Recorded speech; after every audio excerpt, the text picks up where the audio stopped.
Hi, I'm Praneeth, and welcome to my show, The Active Hour, where we discuss health and fitness, nutrition, and the blueprint to enhance your vitality. If you're tired of fitness myths, cookie cutter diets, and things that don't work for you, this episode is for you. Today's guest is Dr. Derek Alessi. He's a fitness expert, author, and founder of Strength Genesis. With a doctorate in health and science, he spent over 3 decades helping people optimize their health and bodies, break through fitness myths, and unlock their peak performance. He's been on ABC, NBC, and countless media outlets, coaching pro athletes and high performers. Today in the episode, he's cutting through all the myths, noise, and breaking out what actually works. No fucking fluff, just real science backed strategies, which you can start using right now. You might even get tempted to take some notes down. So let's fucking go. Hey, Dr. Derek, how's it going? Very good, pretty. Thank you. How are you? I'm pretty good. I was watching the Bills game last night. Bills was a Chiefs. I'm a Chiefs fan, so I'm happy that Chiefs won. You're a Chiefs fan. Yeah, They've had enough success lately. I know. They're probably going for the third one. I think they'll get it. Yeah. So it's very nice to have you on my show. So thank you for taking time and coming on to my show. And when Sure. I was reading about you, I'm going through all your work that you've been doing for the last 35 plus years. You've mostly been concentrating on age 45 and above. So tell us a little bit about yourself. What kind of programs do you do for this age, and how are you making sure that it's competitive and it's longevity, it's more sustainable rather than just a regular program? It seems like the target market that gymnasiums and fitness clubs have neglected. When you walk into gymnasiums or fitness clubs, it feels like it's a lot of 20-something-year-olds, Yeah. maybe 30-something-year-olds. However, for people that are older than that, they might be intimidated because they feel as though they're either not at that level or the club isn't quite set up for themselves. Now, in the last 30 years that I've been in this practice, what I can tell you is people that are over the age of 45 have specific needs. And some of these needs would be this is yes, they still want to lose weight and drop body fat and get fit, just like the younger demographics. But there may be more orthopedic conditions. It might be shoulders, it might be hips, it might be knees, it might be back, it might be neck, it might be all of them. Correct. And they need a different type of program. So no longer can you do impact. You have to work more on muscle balances, watch out for imbalances, making sure that you're doing a more physical therapy based type of program. Now, also, in addition to that, you do have to keep in mind coordination may not be as strike or as sharp as it was when they were younger. So a lot of that has to be put into a program just from the fitness side, not even mentioning what it looks like on the nutritional side. But I think it's a good place to jump in to show you exactly what you can do even over the age of 45. Okay. Yeah. That's very nice to know, because that's the age where a lot of people kind of neglect, or you should have neglected in your early 30s. That's when it kind of catches up to you, right? And it's very important to, I think, take care of your body once you cross 40. Well, it is. And let's face it, too. Chances Yeah. are you've done some things before the age of 40 or 45, Yeah.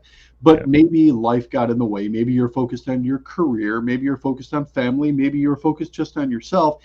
But nonetheless, you're now realizing, wait a second, I'm not old, but I'm not a kid Yeah. anymore. And I do want to live. And not only do I want to live longer, I want to live well. Right. So I think a lot of active adults right now are saying, I don't want to have canes and walkers and wheelchairs. I don't want to have to deal with oxygen. I don't want Exactly. knee replacements, back replacements, hip replacements. I don't want these things. I want a good quality of life. I want to be healthy. I want to feel good. And I want to enjoy my life. Yeah, that's very true. And what kind of supplements can people of this category start taking? And what kind of supplement works best for them? There's a few different ways you can go with that. I think first and foremost, and I'm a big fan of always trying to be healthy and reduce inflammation. Right. When I look at that, I can't help but think of things like omega-3 fish oil. That would probably be my number one recommendation for an adult over the age of 45 to start taking, Right. and for Yeah. so many reasons. Reason number one, as I just mentioned, reduce cellular inflammation. So not just your joints, which may be painful, but also to think about anything around your heart. That Yeah. inflammation is super important. Now, we're also learning about the brain too, Praneeth, in Yeah. getting inflammation out of that to prevent against dementia. Now, when you take a look at fish oil, it runs the gamut. There's everything from fish oil that you can get that's prescription strength and by prescription only that can cost you $1,200 a month to Yeah. something that's very inexpensive that you can just pick up at a GNC store. Now, when it comes to getting quality fish oil, here's the deal. Yeah. Everybody listening right now can get the same quality prescription fish oil at a much lower price if they do one thing, and that is the fish oil must be cold processed. Okay. What that means is that fish oil does go bad when it goes above 90 degrees. It becomes impotent. However, most manufacturers heat up the fish to extract the oil and they ruin the oil. The Okay. prescription is all cold processed. That's number Okay. one.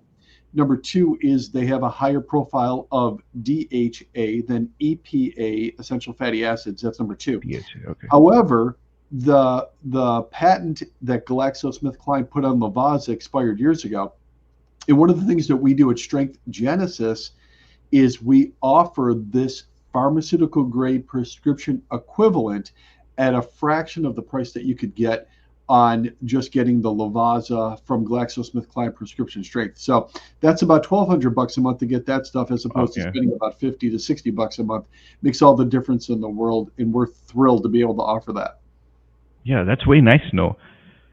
Coming back to US trend genesis that we just spoke about, right? The supplement industry is a very competitive industry. When did you start trend genesis? How is it going? And tell us a little bit more in-depth information on all that supplements that you create, because it's all very natural and there's no processed supplements in that, no processed ingredients that you kind of use for your supplements, right? Yeah, it's funny when people ask me, why did I Yeah. start Strength Genesis? The answer is I Yeah. didn't start there. Yeah. So my background is for the last 30 years, I've been running a clinic that's exercise, nutrition, and accountability. And that's what my Dr. Derek program is. So Yeah. it's a 30-year long business of doing this. But of course, in the process of doing this, I took a look at the supplements that I was trying to get my clients, and became somewhat frustrating to always try to get them the quality that I was looking for, especially since a lot of these folks don't have unlimited time to do all of this research. They wouldn't know. Yeah. So they want the prescription strength, but let's say they didn't qualify. Let's say that their doctor wouldn't write them a prescription. Let's say that their health insurance company wouldn't cover it. That made a huge difference, and there was no need to just pay big pharmaceutical companies $1,200 a month for something that's considerably cheaper. Yeah. So that is really where I jumped into it. I wanted to offer higher quality products, prescription strength or better in many situations, without the processing, with no artificial ingredients, and lastly, to put it into sustainable containers. So Okay. I don't use plastic. And one of the things that absolutely bothers me is you can get prescription strength fish oil and then they put it in a plastic container. A Yeah. plastic container leaches petroleum byproduct. It increases something called your BPA and BPS, which Okay. can infect your estrogen levels, increase the risk of cancer, and make it more troublesome to lose body fat. So everything that we do, we put in glass or metal so that doesn't happen. Less plastic in your body, less plastic in the environment. And can you tell us a little bit more about the omega-3 fish oil that we just spoke about?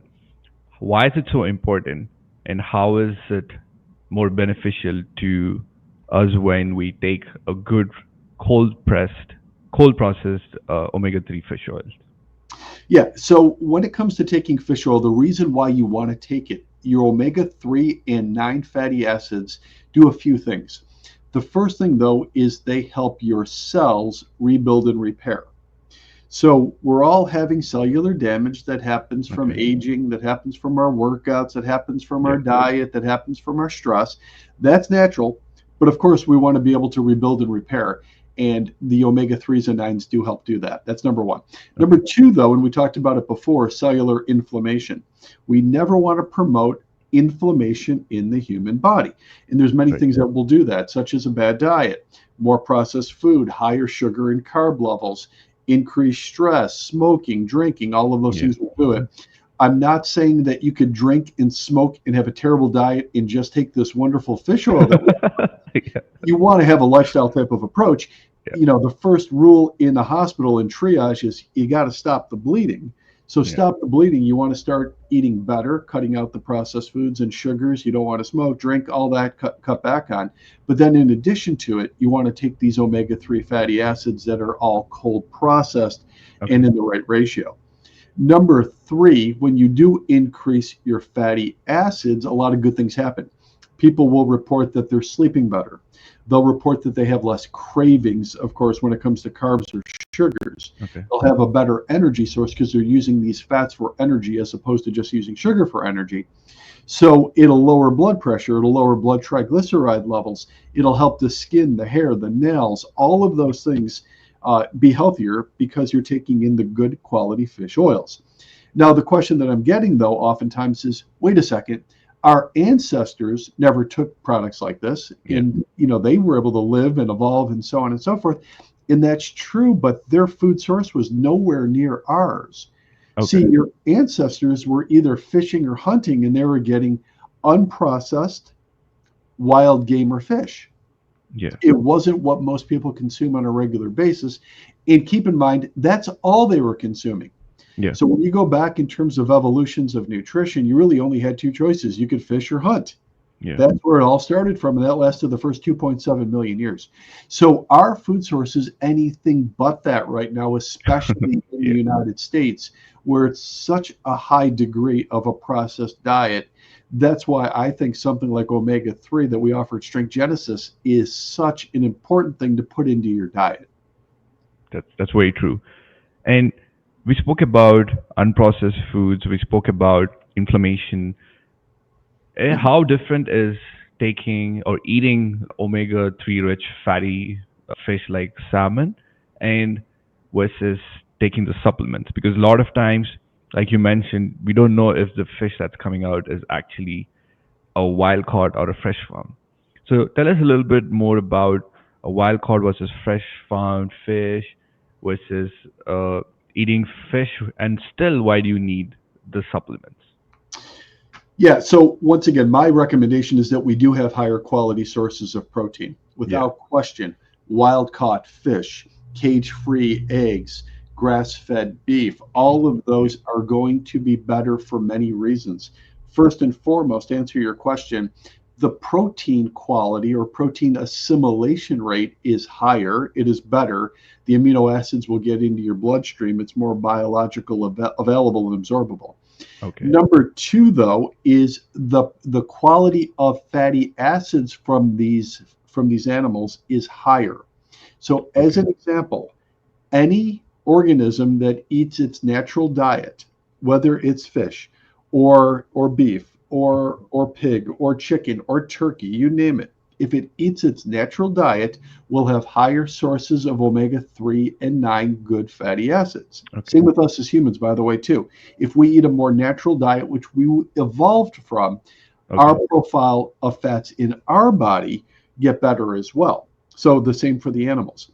So that's why it's so important that we're eating it that way. However, when it comes to what we actually do, look, keep in mind, most of the time that I'm having this conversation with clients, it's not that they're eating chicken and fish and beef and pork and eggs, but only having the wrong quality of it. That wouldn't be as bad of a conversation. But Praneeth, what we're really seeing, though, is that they're not eating this at all. They're eating more grains, they're eating more noodles, they're having more bread, they're eating more crackers, they're having more pretzels, they're eating more fast foods, they're eating things, I call them, out of a can, a bag, or a box. So how do we know if food is processed? Simple. It comes out of a can, a bag, or a box. If it comes out of a can, a bag, or a box, it's not going to have the natural diet, first and foremost. And then secondly, which makes it even worse, which makes it ultra processed, is It's going to have things like cornmeal, cornstarch involved with it. Okay. It's going to have the bad omega-6 fats, soybean oil, vegetable oil, seed oils. So now we have an ultra processed food that we're battling that is causing havoc on your in your cellular walls, Yeah. causing havoc with your blood vessels, causing havoc with your body.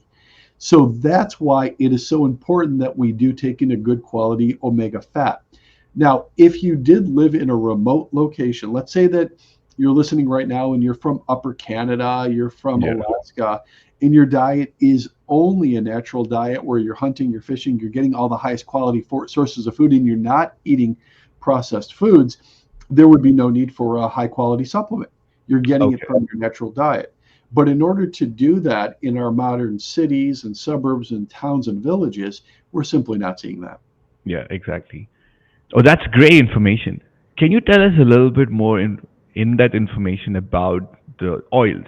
So why is the macadamia nut oil so good when compared to the seed oils and the other vegetable oils?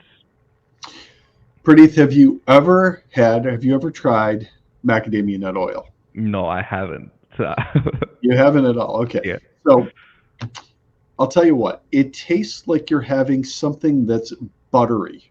Wow. Yummy. So it Okay. tastes like butter. Okay. Okay. But get this though, it's got an omega-3 and omega-9 profile even better than that of olive oil. Oh, wow. Okay. Okay. So how did I get turned on to macadamia nut oil? And I should mention this too. In the 7 years that I've run Strength Genesis, Yeah. the number one product that I have sold, and the way in which I started this whole company was with this liquid gold Okay. Australian macadamia nut oil. Okay. Okay. So here's the story. The story is it was 10 years ago when I was reading the book by Tim Ferriss called The 4 Hour Body, which, if you haven't read it, is a great book. Yeah. Okay. And in the book, he's talking about a product that he calls the new olive oil. Now, mind you, olive oil is no slouch. We've been hearing that it's a great oil. You should be using olive oil, and it's true. And olive oil is a great oil. It's just not a great cooking oil. And for many people that cook, you know exactly why, and that is Yeah. because it has a smoke point or flash point of 350 degrees Fahrenheit. What happens over 350 degrees? Well, once you go past the smoke point, the oil itself starts to burn. It starts to smoke. Yeah. And the oil, if you look at it, starts looking black. In fact, it will make your pan black. If you've made eggs before, it makes the white of the eggs Oh, black. yeah. Very true. Yeah, it just makes everything black. Okay, in that process of smoking, what happens is the oil gets ruined. So it destroys the oil, it destroys these delicate omega-3 fats. So the whole purpose of taking olive oil was to get these great omega-3 and 9 fats, and you've just ruined them by going too high in temperature, Yeah. okay? Which is ineffective. Now, it's even worse than that. And that is a lot of evidence and research is pointing to the fact that this black oil or this burnt olive oil could be carcinogenic. I see. Okay. Okay, so not only are you not getting the benefits of the olive oil, but also you're getting a potentially carcinogenic oil because you've brought it past its heat limit. Okay. And by Okay. bringing it past the heat limit, you've made it Yeah. ineffective. So Tim was very big in describing the whole process, and he described how macadamia nut oil is a wonderful cooking oil because it holds up to extreme high temperatures. Right. And I can attest to that. In fact, I've even brought it up to 620 degrees Fahrenheit, Oh, wow. and it Okay. didn't break down at all. And I did it under a video too. I even showed it, the temperature gauge going over 620. Yeah. And it doesn't smoke. So it's got extreme versatility. So if you are doing cooking, most of the time you are going to exceed that 350 degrees rather easily. And macadamia nut oil is superior. Now, lastly, though, on top of the fact that it tastes buttery and nutty, not only does it hold up to extreme high heat, but it's also even more powerful than the omega-3 fats in olive oil. So it's got this triple whammy to it. So 10 years ago, after reading and hearing about this in Tim's book, I went out and I bought some and I loved it. I enjoyed it. My whole family Yeah. enjoyed it. So, of course, I bought some more and I started giving it to my best customers, my best clients, Okay. and they loved it. So Nice. pretty they asked me questions and they said, can you give me more? So Yeah. I started buying more. Yeah. And then sooner or later, it was getting harder and harder to get. I had to finally contact the refinery in Australia, and I Okay. said to them, I can't buy this oil anymore. Yeah. They asked me if I'd be a U.S. distributor for their oil, which I said Okay. no. Yeah. I didn't say yes because I was not a supplement company. Yeah. Yeah. Strength Genesis wasn't created yet. Okay. Okay. Um, Yeah. so I asked them if I could just buy oil from them, and they said yes, but we only sell it by the metric ton. Oh wow. Okay. So now I'm buying tons of oil, shipping it across the Pacific, bottling it, getting FDA approval, doing all these things. It was a very big process. But in the process of doing it, it was really the start of strengthgenesis.com, which I believe has the highest quality supplement sources and the most sustainable packaging Yeah. of any supplement company in the country by far and away. And we started with this liquid gold macadamia nut oil. Now you might be thinking, what do I cook in it? And Yeah. the answer is anything that you would think about using a cooking oil for, you can cook in it. Okay. So chicken, fish, meat, eggs, vegetables, you'll love it. You'll, Okay. you'll love it. And on top of loving it for those things, I have a daughter who loves to bake. Now, I Oh, don't nice. usually recommend too many Yeah. baked goods because they're full of flour, full of sugar, Okay. but it is a wonderful baking oil as well. So you're making cookies and you're making cakes and you're making cupcakes and you're making brownies. Instead of using those high inflammatory vegetable oils, the mazola, the seed oils, soybean oil, that's terrible for you, use this, Okay. enhances the flavor, and much better for you. Yeah, it's very nice information. I can't wait to go and try it out. Because when I was doing the research, that's the first time I came to know about this oil. And then I was like, wow, I really want to try it out. Because it's not so promoted, or it's not promoted as much as the other oils are kind of promoted in the States, right? Well, yeah, no, olive oil, of course, steals the show. I mean, Yeah. everybody, olive oil, olive oil, olive Yeah. oil. And once again, I'm not saying that olive oil is a Yeah, bad that's oil. right. It's Yeah. just a bad cooking oil. We use extra virgin olive oil in a different one of our products. So we have something called Origin salad dressing. Yeah. And the Origin salad dressing is by far and away the nation's #1 keto salad dressing. We Correct. Yeah. sell a ton of this Origin salad dressing. So I can't say enough good things about olive oil. Okay. But it's not a great cooking oil. Right. Yeah. Yeah. So you don't want to cook with it, but you could finish something with it, or you could use it on a salad or something cold. It's delicious for that. But if you're going to cook and you're going to bake and you're Yeah. going to saute and you're going to fry, I've even put it in a deep fryer, Nice. Okay. right? So if you deep fry things, some people love things like chicken fingers or chicken wings. Yeah, I love fried stuff. I had a Yeah. customer that did a video. They made French fries. Okay. They made French fries in a deep fryer using my oil, and they recorded the whole thing. And they went up to something like 590 degrees using this oil, Nice. and they loved it. And the oil is good for multiple uses. You don't have to keep dumping it out Oh, either in the nice. deep fryer. Okay. Yeah. So they made French fries. They made. I also saw another video. They made fish in there. They deep fried the fish. They cooked a steak in it before. I've even done videos where we've done some other crazy things, like we put a Twinkie in there using this oil. We put a candy bar in there using this Yeah. oil. So we did all these crazy things using this oil, and it cooks each time, and it cooks deliciously. Yeah, it's very nice. I can't wait to try it out. So coming back to the diet, you kind of eat a very whole food kind of diet. You don't eat grains. You're mostly concentrating on proteins, fats, and your vegetables. That's where your carbohydrates are coming in from. But how did your body adjust to that? I mean, it's not keto, but still. So what kind of vegetables are you getting this carbohydrates from? And when your body, how did your body get used to eating very less grains? And don't you starve? I love carbohydrates a lot. Oh, Praneeth, everybody Yeah, loves carbohydrates a lot. It's not yeah, a question of loving it, but the question is, do they love you? yeah, Right. So, for me, I wasn't a health and fitness person. When people ask me how I got into the industry, honestly, I was going to go to yeah, dental school. I was going to be a dentist. yeah. Um, I was 244 pounds in undergrad. And, right now in my 50s, I'm about Yeah. 175 pounds. For me, Nice. so diet wasn't a natural thing for me, but I did Yeah. want to get fit. I did want to get in shape. And over time, I developed this type of diet. It's not exactly keto. I don't eat keto. I don't eat 80% dietary fat. In fact, if I described my normal diet, it's probably more carnivore than anything else, except for the fact that, unlike carnivore, I do eat vegetables.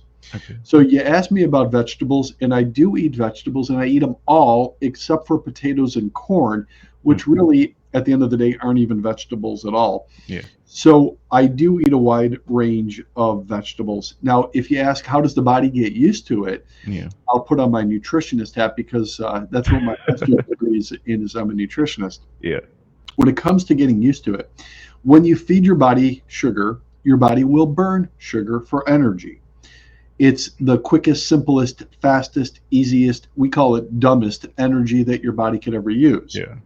But when you start lowering your carbohydrate sugar levels in your liver, so your glycogen levels start lowering, your body is metabolically adaptive Okay. and it will start burning fat for energy, which is Okay. what most Yeah. people want. So most people over 30 years will come to see me and they'll say, Yeah. hey, I want to burn fat. I want to get rid of this fat. How do I get rid of this fat? And you can exercise all day, but if you have too much glycogen, if you have too much sugar in Okay. your liver from a high sugar, high carb diet, it doesn't Okay. matter how you exercise. You're not going to tap that fuel source. You're not going to burn it. Yeah. You only could burn it by lowering the level to finally get into ketosis. So over Yeah. time, your body will get used to it. Now, what happens if you reintroduce the sugar again? Well, then you have to go through the process of taking it out. Now, keep in mind that sugar is a drug. It Correct. is Yeah. recognized so by the World Health Organization. It has a half-life of 5 days. So once you take it in, it's in your body for 5 days. Yeah. So it's easy to get addicted to sugar. So the more sugar and carbs you eat, the more sugar and carbs you want. Yeah. Right? So Praneeth, you're having Yeah. bread and you're having crackers and you're Crackers. having sugar and you're having chips. You're going to Yeah. want more of it.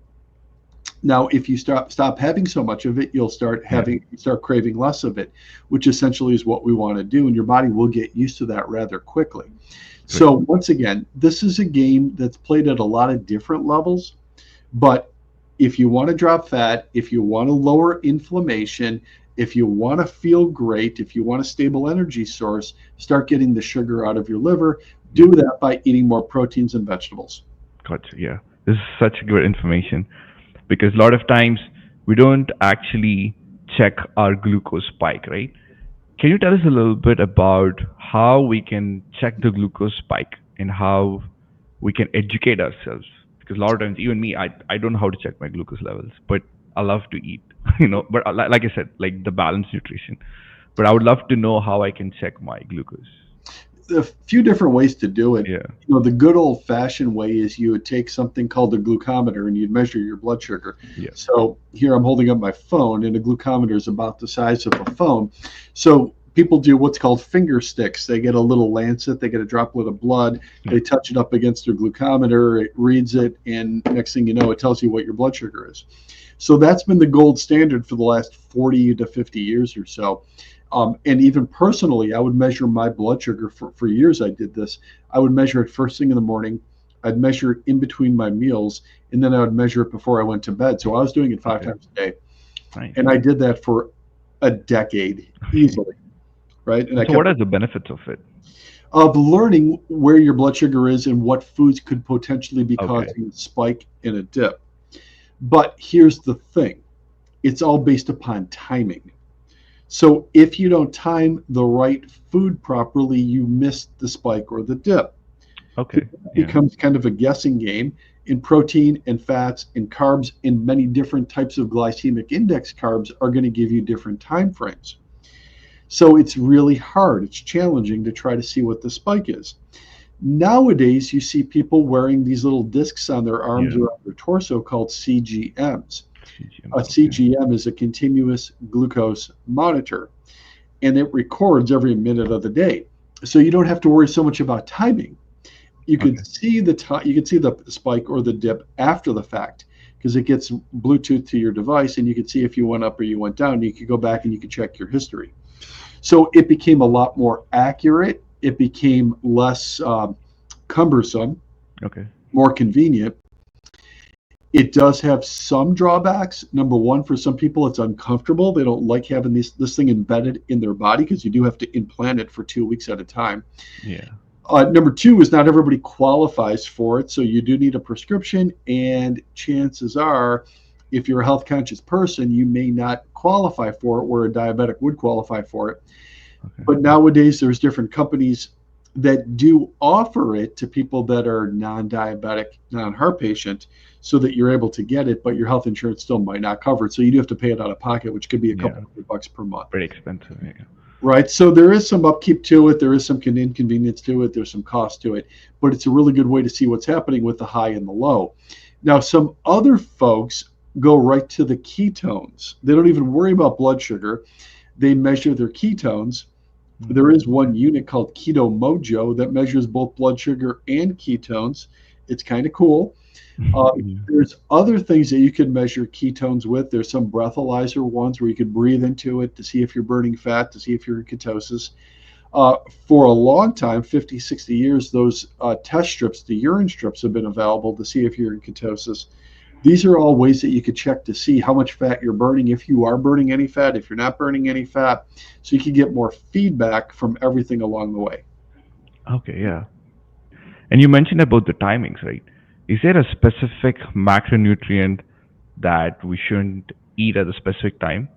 Because lately I have been doing a lot of research about the circadian rhythm, where it's always advertised and recommended to have your last meal as soon as it's sunset. The sooner you have your last meal, it's better for your body to digest and stuff like that.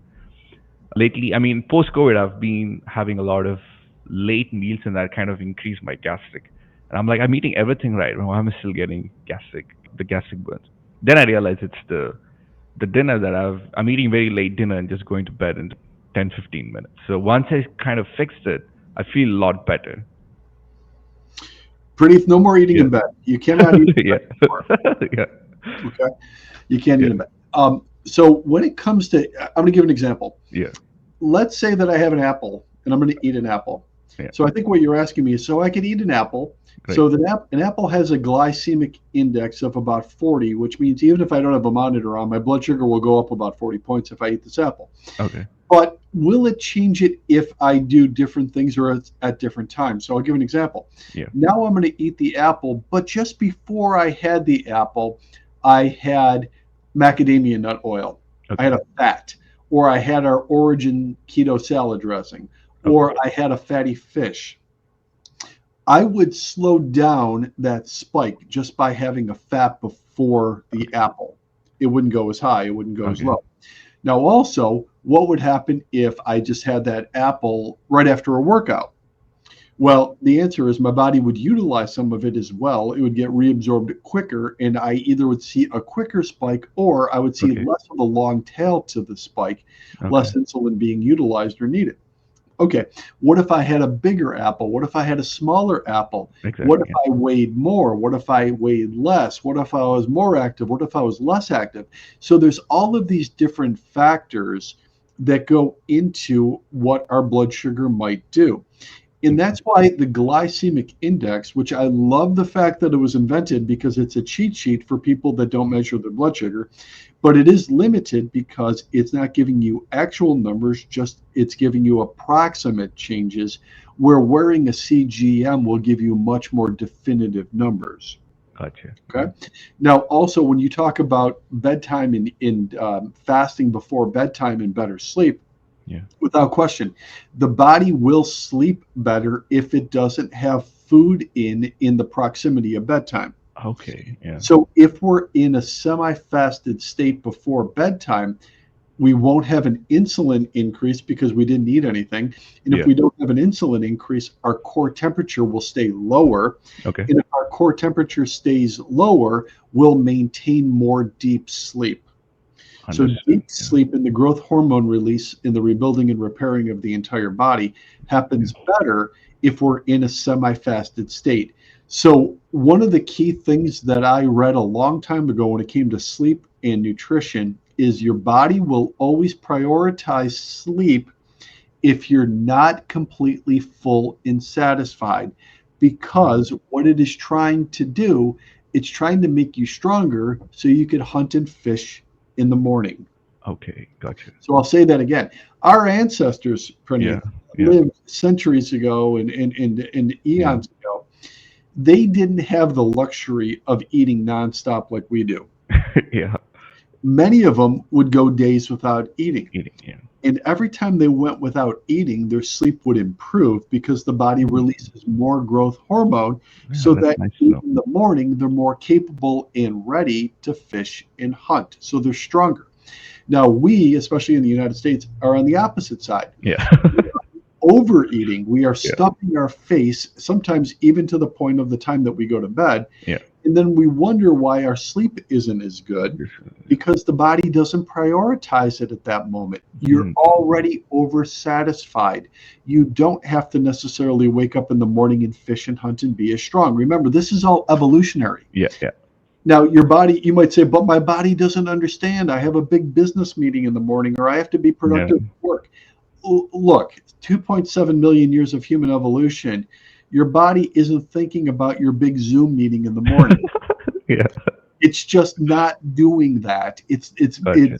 It's been around longer than that. Yeah, Evolution has been around longer than that, and we have to respect it.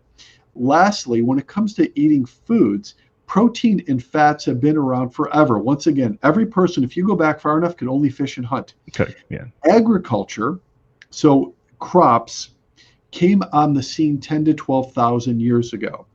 Now, you might think, well, 10 to 12,000 years ago, that was a long time ago. It is, but compared to 2.7 million years, it's not. yeah, So you'll hear a lot of people talk about the fact that carbohydrates are not digested anywhere near as well because 10 to 12,000 years from an evolutionary standpoint is not that long. It's too recent and your body's not good at it.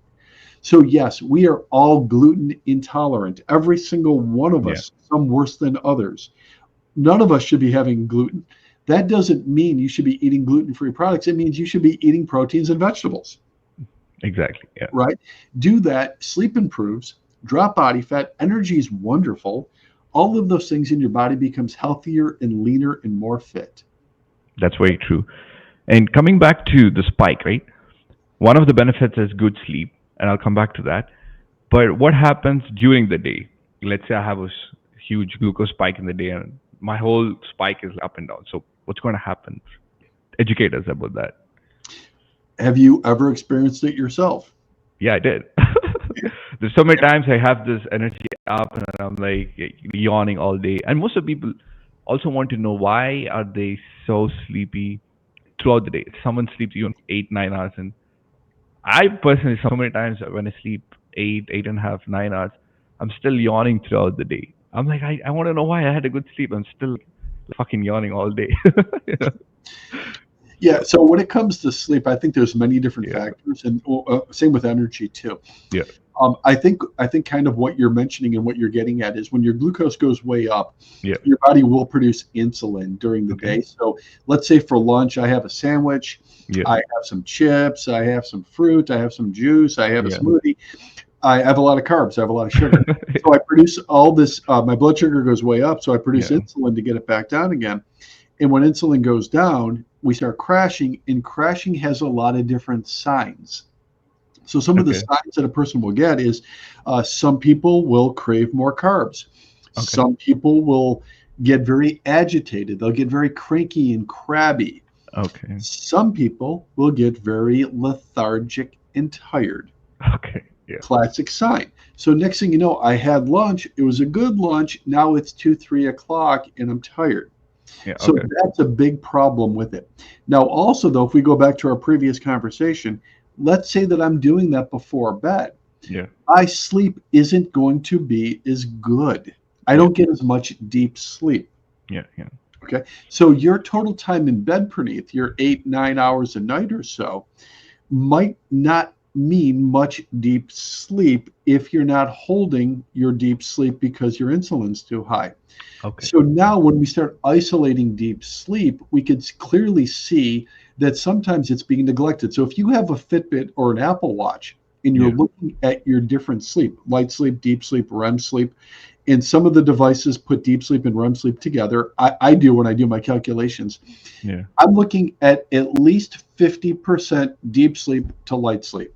That's what Okay. I'm looking Yeah. for every night. And if I could beat 50%, if I could be 60% deep sleep, Yeah. 65% deep sleep, boy, I've had some nights that I've been 75 to Nice. 80% deep sleep. When I do that during certain nights, I need about 5.5 to 6 hours total sleep. Okay. But if I'm not doing that, it seems like 8.5, 9 still doesn't cut it. Doesn't count. Okay. Okay. So maybe last night watching football, you're up late, you Yeah. ate some things you normally don't, you drank some things you normally don't, you got all Yeah. excited because your Chiefs were doing great. Yeah. We get to see Mahomes and we get to see what Taylor Swift Yeah. is wearing. I don't know. Yeah. But let's say that you ate and drank things that you shouldn't have, then Yeah. you don't sleep as well, then you feel tired the next day. Exactly. Yeah, that's very true. So, do you emphasize more on a good deep sleep, 3 to 4 hours of deep sleep, and an overall sleep of probably 6 hours? Or would you emphasize on having a little bit more longer sleep and a little lesser of the deep sleep? Which one's more balanced? Yeah, no, I personally, after looking at a lot of data over a number of years, I work Yeah. best at least 3.5 hours of deep sleep. Now, Okay. I think the question you're asking me, though, is okay, if I try to get 3.5 hours of deep sleep, how Yeah. long is that going to take? Yeah. Yeah. And for me, if I'm being very efficient, it's going to take 5.5 to 6 hours. If somebody's not as efficient, it might be 7 hours, it might be 8 hours. I would look at deep sleep though. And Okay. Yeah. also, though, when you're working out, when you're lifting weights, when you're eating properly, whoever you are and at any age, it will start improving. So that sleep quotient or the Okay. sleep quality ratio will do nothing but improve as you eat better, train harder, Train and better. become Okay. more fit. You'll need less sleep over time. So we're learning a lot about sleep. Total hours, Yeah. in my opinion, and a lot of people, is not that important, but Yeah. deep sleep or quality sleep is important. Nice. That's very nice. And you mentioned that over the age it still improves, right? I've also read somewhere that as you grow older, you won't be able to sleep longer, and you'll probably keep waking up. Educate us a little bit about that. I am a like 40, 45-year old, growing older. I want to sleep better. What are the things that kind of help me? Is it lifting, eating better? It's a combination of everything. Yeah, I think, and I'm speaking basically of myself and my clientele, Yeah. is if you have low body fat, if you're eating proteins, vegetables, and fats, good fats, Yeah. and if you have normal habits, going to bed, waking up at around the same time every single day, Okay. waking up during the night should not be a thing Okay. Yeah. because you are holding more deep sleep because your insulin levels are low. Okay. But in any night, you can ruin this by bad diet or drinking alcohol. Next thing you know, you're in a lot of light sleep. Yeah. When you're in light sleep, you're not releasing this hormone called vasopressin. Ways. Vasopressin Okay. constricts your ureter or the sensation of having to get up and urinate, which is Okay. Yeah. super important. So when people say, hey, I'm getting older now and I find that I'm waking up more frequently, yeah, chances are your diet isn't any good. You're not Okay. releasing vasopressin. So how can Or you reduce that? How can you get better in that? eat better, Eat lift better. weights, Okay. don't drink alcohol. The Okay. days, Yeah. the days or the nights that you do drink alcohol, you could throw that out the window because you're not going to release much vasopressin or growth Yeah. hormone. And when that happens, you're going to be in light sleep and you're going to wake up multiple times per night to use the bathroom. And Exactly. then the next morning, you're going to say that you still feel tired. Very Yeah. common, right? Exactly. So remember, your habits really will dictate your health. It'll dictate a lot of things. Now, I think a question you might ask me is, can any supplements help? Exactly. I was coming to that. Yeah. Now, the answer is it can. Okay. But once again, I can't think that a supplement is going to pull me out of bad habits, though. Mm. Yeah. So always we're trying to increase the good habits. We want to be eating better. We want to be lifting weights. We want to be working out, going to bed, waking up around the same time. Does fish oil help sleep? It does. It can.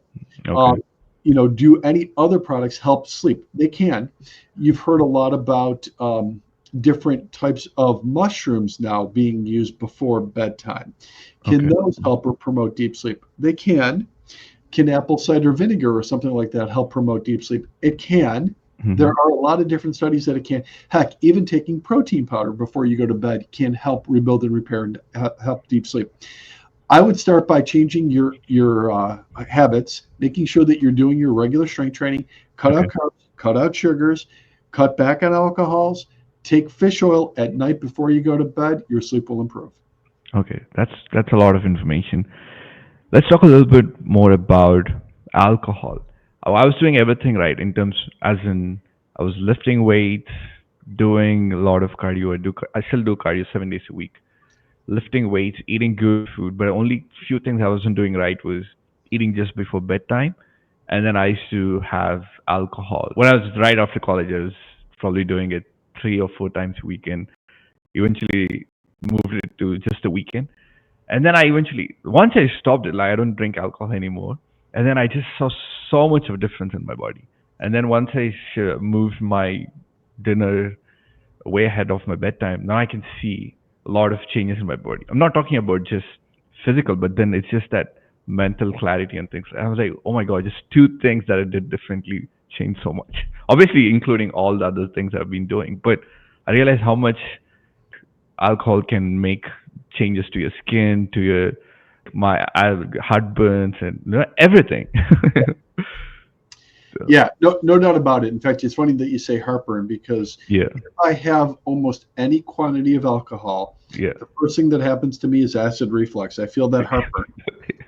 It's almost instant. yeah, I would call it within 30 to 60 minutes after having alcohol, yeah. and it will be an entire night of heartburn for me Same, exactly. if I have alcohol, Yeah, unless I'm taking some type of antacid. yeah.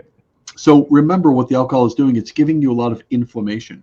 Okay, So yeah, years ago, if you were to ask your primary care physician, why am I getting yeah, this acid? They would say, well, you're having a lot of acid-based foods, you're eating oranges, you're having yeah. tomatoes, you're having hot sauce, you're drinking coffee.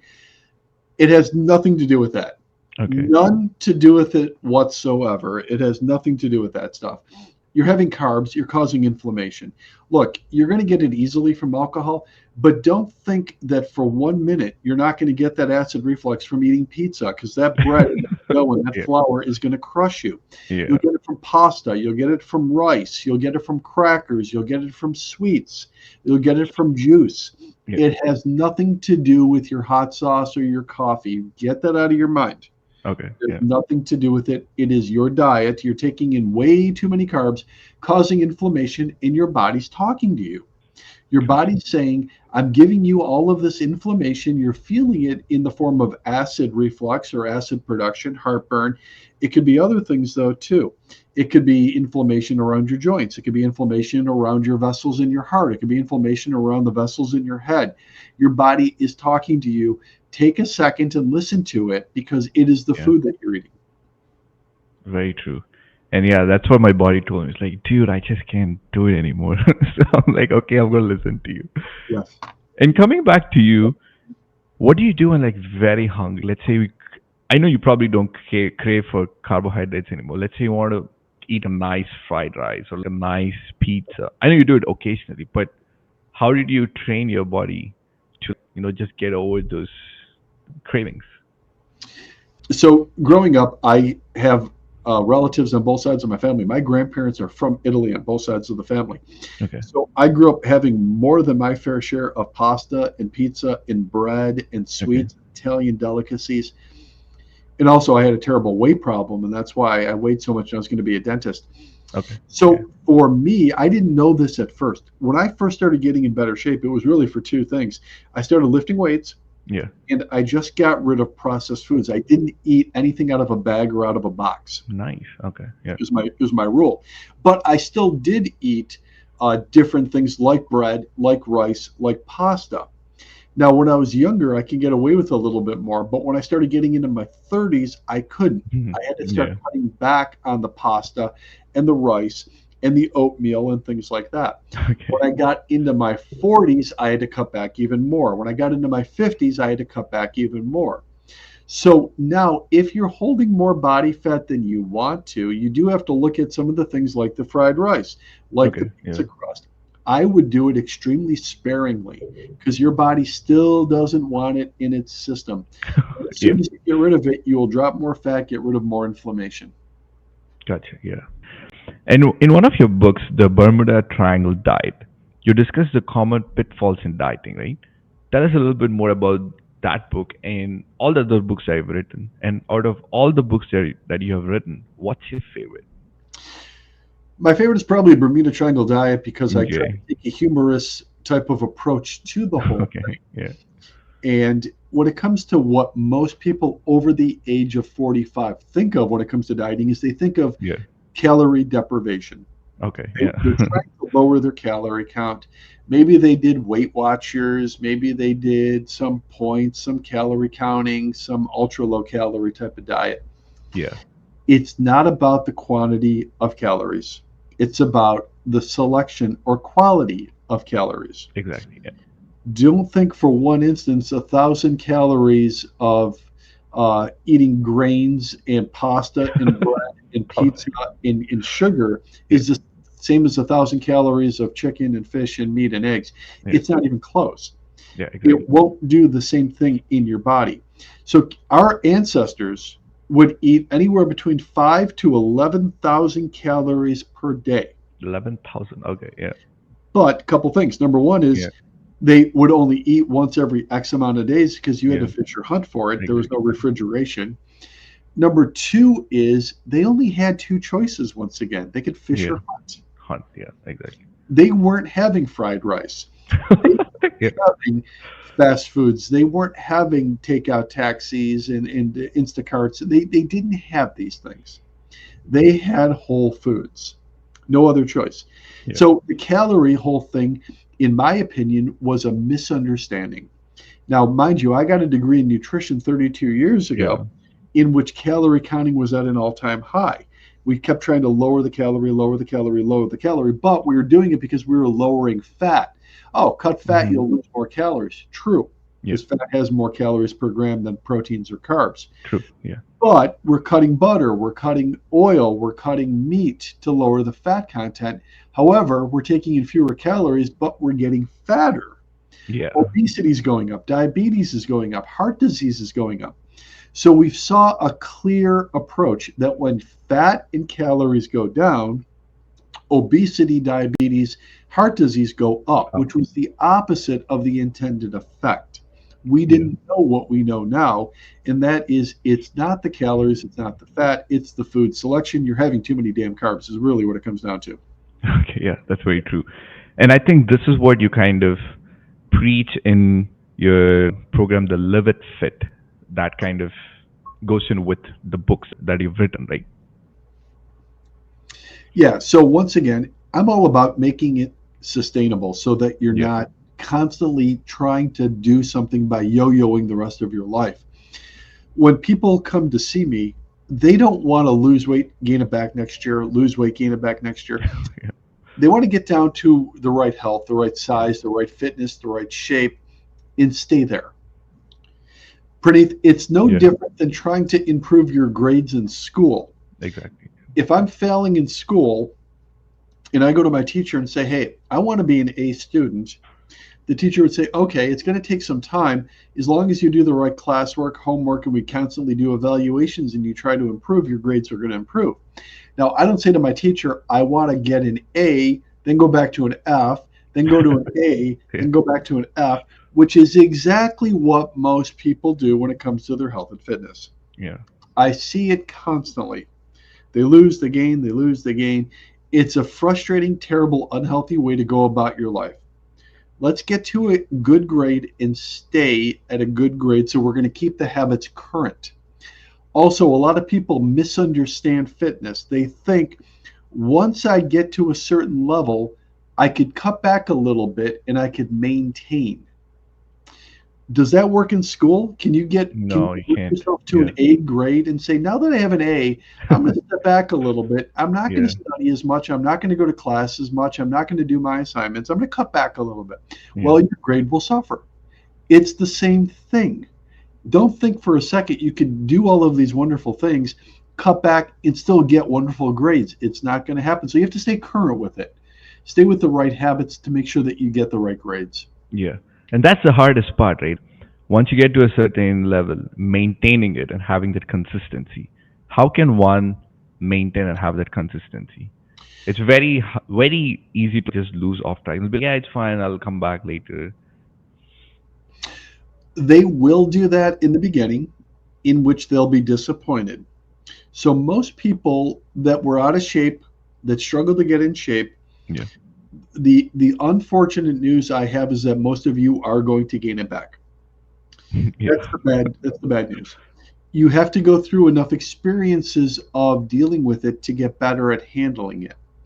Now, the good news is the more you keep working it, the better the skill should become. Correct. Yeah. So the longer you work behaviors, the more ingrained the behaviors become.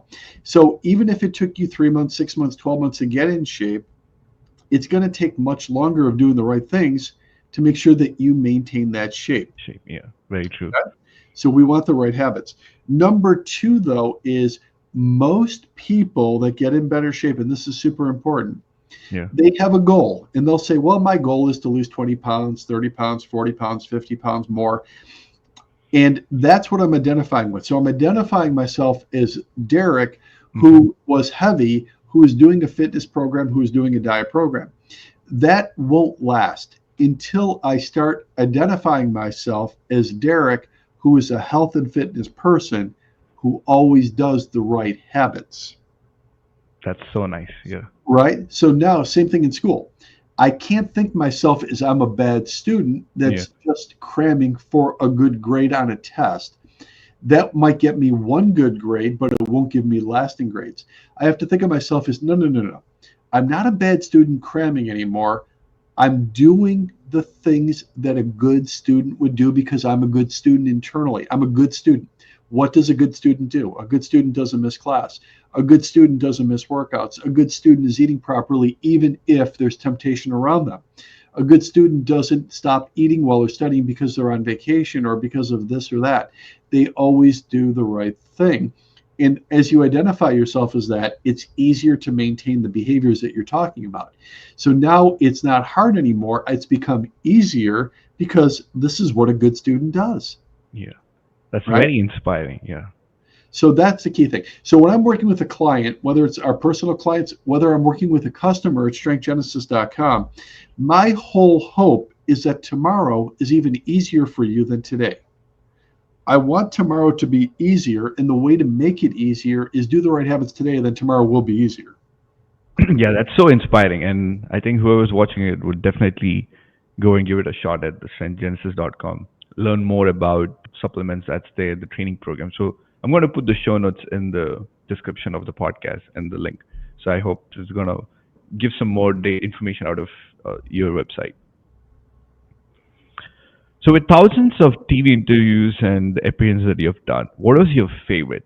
And I know you've been doing the weekly program of the NBC Buffalo and the Ohio one. So tell us a little bit about that. How did this come up, and what is your favorite out of that? When it comes to television, I love doing it. I think television is a wonderful way to show something visually and explain it audio at the same time. Yeah, And when it comes to learning, I think it's always good for TV because you're learning it in so many different ways. So I've always loved doing it, and I've loved explaining it. When I'm working with a client, though, when it comes to some of my favorite ones, my very favorite one of all time happened to be the one I did a makeover with a person who is a classically French trained chef. wow. Okay. So he's classically French trained. He would do all of the traditional French chef techniques, high butter, high flour, a lot of sugar, all of those things. We do a makeover with him on television, loses all this weight, but get this, not only does it improve his life, the guy then goes on to do a couple things. He Yeah. goes on to changing his entire menu, and he gets into food preparation Wow. for Okay. individuals. He becomes a food preparation service doing nothing Okay. Yeah. but high protein, high vegetable, good fat type of production. Okay. And then he starts joining me on television, on my television program, as my chef, I'm a nutritionist and I can talk Yeah. about food, but his goal was to take the food and put it together into meals. That's so So awesome.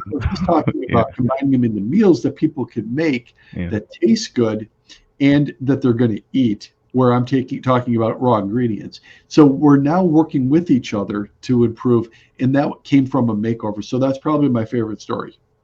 That's so inspiring, though.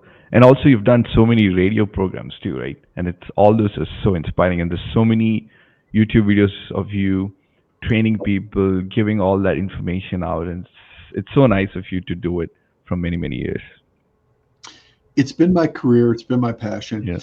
Yeah, Even personally for me, I love being around it. I love being in fitness. If I'm on vacation or if I'm traveling, the very first thing that I'm looking for is where's the fitness yeah, room, where's the gym. yeah. Um, Likewise. I try not to ever change my nutrition as much as possible. I try to Yeah. keep it the same no matter what. It took a long time to learn how to do it because now you're traveling. How do I still eat high protein, high vegetables even when traveling? And at first you give into, well, it's not convenient. Oh, do you ever have any cheat meals when you go vacation or in general? How often do you have a cheat meal? I don't Cheat like the word cheat meal, but it's just so that the audience will know what that is. But yeah, Well, when it comes to a cheat yeah, meal or a cheat day or a garbage day, whatever you want to call yeah, it, yeah, is I'll recommend have yeah. no more than 1 day per 7 days or 1 day a week. And you can have multiple bad things, but keep it on 1 day. One day, yeah. Personally, I try never to eat anything poorly ever. If I'm going to do something bad, it's going to be typically wine. Okay, yeah, I enjoy wine, especially red wine. So it's going to be more alcohol based, which we talked about and covered earlier. I'm yeah, not saying it's good for you. yeah, I'm not saying that it's good for you mentioned skin, you mentioned yeah. hair. A It's lot of not other good than for your that. energy. You're gonna gain body fat. It kills your sleep. We talked about that. So I'm not saying it's good for you, but it would be what I would enjoy more now than it would be than if I were to have pizza or ice cream or cake. So I'm more inclined to having wine. Yeah, that's nice. So yeah, and then there was this very funny thing I wanted to talk to. I was at a point when I was smoking and drinking too, and then when I had the heartburn, so I was in my regular doctor checkup of the physical, and he was, "Do you have any issues?" Yeah, just one. It's word. Oh, I have I have heartburns, and he was, "When do you have it?" And like when I smoke and drink. He's like, "Dude, you can't do that."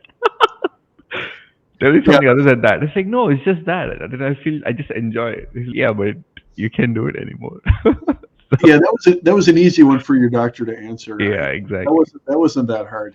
That was pretty straightforward. Yeah. So with all the AI and the innovations coming in, what do you see in terms of health and fitness and nutrition? How can you or anyone else kind of adapt to the market, to the disrupting market and the latest technology? And how can we utilize it to our health and fitness and nutrition sector and make it more beneficial for us? I think in so many ways, I probably couldn't even mention all the ways. Um, Yeah. I'm an avid user of AI, but if you ask me, like, what are some of the most easy ways or critical ways that you could use AI to eat better or to train better? Yeah. I think when it comes to fitness, you could just say to AI, give me a program and this is the equipment I have. What should I do for a 45-year-old guy that has Yeah. these injuries? It'll spit it right out better than a personal trainer would. Same thing with nutrition. But what AI can't do is it can't hold a person accountable. The only thing that can hold somebody accountable, really, I mean, you can use a third party. People contact me, they contact my services. We hold our clients accountable, Yeah. but ultimately, the individual has to hold themselves accountable. Now, AI can be used for that. So, some of the most exciting things that I see happening is that AI can be used for behavior modification. Okay. So let's say Yeah. that I want to eat 3 meals a day. I want to eat at a certain time. I want to train a certain way. I want to wake up and go to bed at the same time. I want to take my fish oil supplements or my macadamia nut oil at certain times. I could put that all into AI, and AI also could start learning my day, Yeah. and it starts recommending things that are happening throughout my day in order to get ready and plan better. So I think that's important too. But I think also, though, at the end of the day, you have to be responsible to yourself. You have to True. answer to yourself. And if you're in shape or not in shape, it's really because of personal responsibility. Don't blame Yeah. it on anything. Don't blame it on the weather. Don't blame it on Inflation, don't Yeah. blame it on your circumstances. It doesn't matter. It's ultimately your responsibility. And I know that sounds scary and harsh, and it's not. Yeah. It's liberating. The more you could understand that your health, your body shape is completely in your hands, nobody else.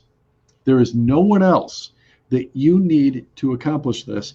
To me, that's ultimate freedom. That's ultimate liberty That's very because true. I can control what I do.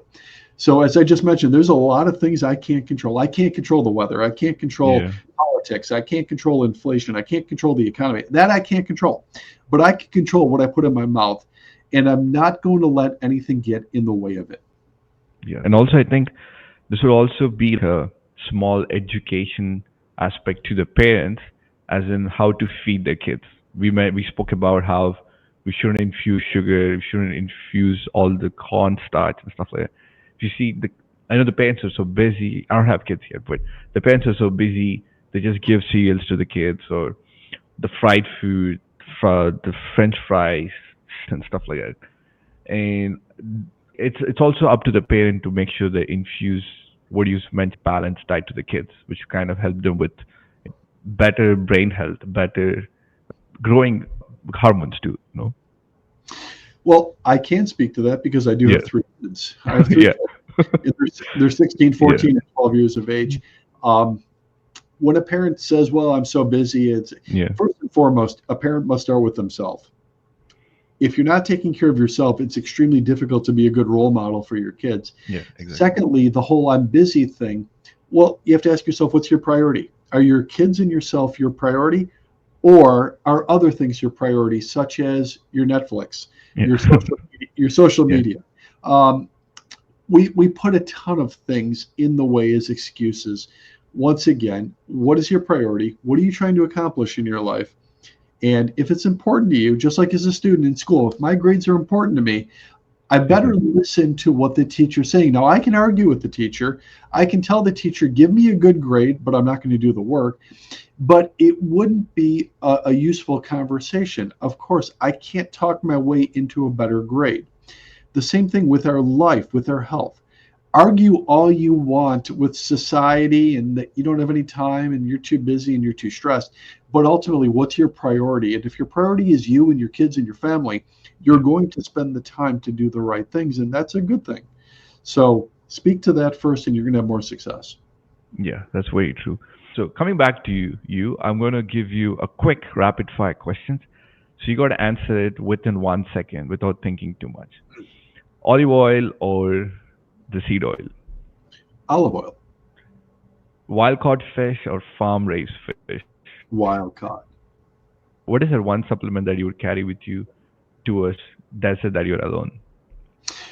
Protein powder, but I guess I need water too. Okay. From your point of view, what is the most overrated healthy food? Oatmeal is the most overrated healthy food.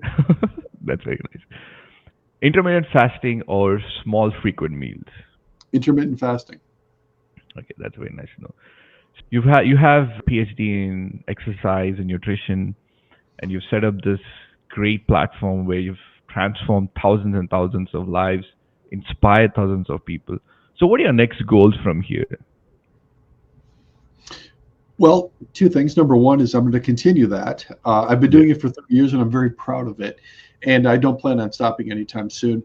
Number two is I want to get more Strength Genesis products in the hands of hungry people. And what I mean by that oh, that's is so nice. Yeah, I am convinced in the quality and sustainability of our products more so than anything else, that it will do nothing but enhance the quality and health of your life. gotcha. That's very great. Well, thank you, Dr. Derek, for taking time and coming on to my show. Thank you for all your wonderful insights and all that information.